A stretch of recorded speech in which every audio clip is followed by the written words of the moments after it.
نماز جنازہ کی تکبیر اگر مقتدی نے نہ کہی تو اس صورت میں اس کا نماز جنازہ ہوگا یا نہیں؟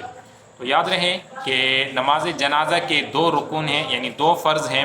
اور اس فرض میں سے اگر ایک بھی نہ پایا گیا تو نماز جنازہ نہیں ہوگی۔ لہٰذا دو فرض کون سے ہیں وہ سن لیجئے۔ پہلا فرض ہے 4 بار تکبیر کہنا، یعنی ایک فرض ہے اس کا نماز جنازہ میں 4 بار تکبیر کہنا، اور دوسرا فرض ہے قیام، یعنی کھڑے ہو کر نماز جنازہ ادا کرنا، یہ بھی فرض ہے۔ لہٰذا چونکہ 4 بار تکبیر کہنا یہ فرض ہے،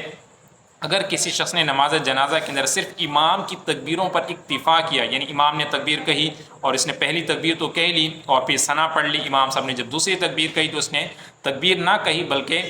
درود شروع کر دیا، اور پھر تیسری تکبیر کے اوپر اس نے تکبیر نہ کہی اور جو ہے وہ دعائے معصورہ شروع کر دی، یعنی ہر تکبیر پر پہلی تکبیر کے علاوہ اگلی تکبیریں اس نے نہیں کہیں، صرف امام کی تکبیریں اس نے سن لی اور پھر ثنا بھی پڑھی اور درود بھی پڑھا اور دعائے معصورہ پڑھی، لیکن تکبیریں اس نے نہیں کہیں، تو یاد رہے کہ ایسی صورت میں اس کا نماز جنازہ نہیں ہوگا۔ وجہ اس کی یہی ہے کہ تکبیریں کہنا یہ بھی رکن ہیں، یعنی فرض ہیں، لہذا اگر کوئی شخص ان کو چھوڑ دے گا تو نماز جنازہ اس کا نہیں ہوگا۔ لہذا اس چیز کا خیال رکھنا چاہیے کہ قیام چونکہ فرض ہے یہ بھی اس کا خیال رکھنا ہے، اور تکبیریں کہنا یہ بھی فرض ہے، اس لیے تکبیریں نہیں چھوڑنی چاہیے۔ دوسرا سوال ہے کہ رات کو 12 بجے زوال کا وقت شروع ہو جاتا ہے، تو یہ بعض حضرات سے یہ بھی سننے کو ملا ہے کہ وہ یہ سمجھتے ہیں کہ جس طرح سے 3 اوقات مکروہ ہیں، 3 مکروہ وقت ہیں کہ جس کے اندر نماز نہیں پڑھی جا سکتی، ان میں سے ایک مکروہ وقت ہوتا ہے دن کا وقت، جسے نصف النہار شرعی، جسے عرف عام کے اندر زوال کا وقت کہا جاتا ہے، تو اس وقت نماز پڑھنا جائز نہیں ہے، کوئی بھی نماز نہیں پڑھ سکتے۔ تو بعض لوگ رات 12 بجے بھی سمجھتے ہیں کہ یہ زوال کا وقت ہوتا ہے، تو اس وقت بھی نماز پڑھنے کے والے سے پوچھا کہ نماز پڑھ سکتے ہیں یا نہیں پڑھ سکتے۔ تو یاد رہے کہ رات کو کوئی وقت زوال نہیں ہوتا، نماز کی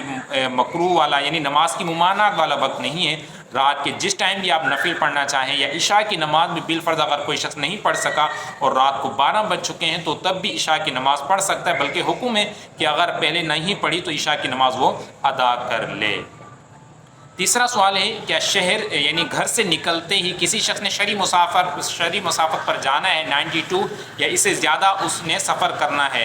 تو کیا گھر سے نکلتے ہی وہ قصر نماز شروع کر دے گا یا پھر شہر کی حدود سے نکلتے ہی؟ تو یاد رہیں کہ جو شرعی مسافر ہو انسان 92 یا اس سے زیادہ کلومیٹر سفر کا اس کا ارادہ ہو، تو اب شہر یا گاؤں یا جس جگہ رہتا ہے وہاں کی آبادی سے باہر جب نکلے گا، یعنی شہر کی جو حدود ہے اس سے جب باہر نکلے گا تو باہر نکلتے ہی وہ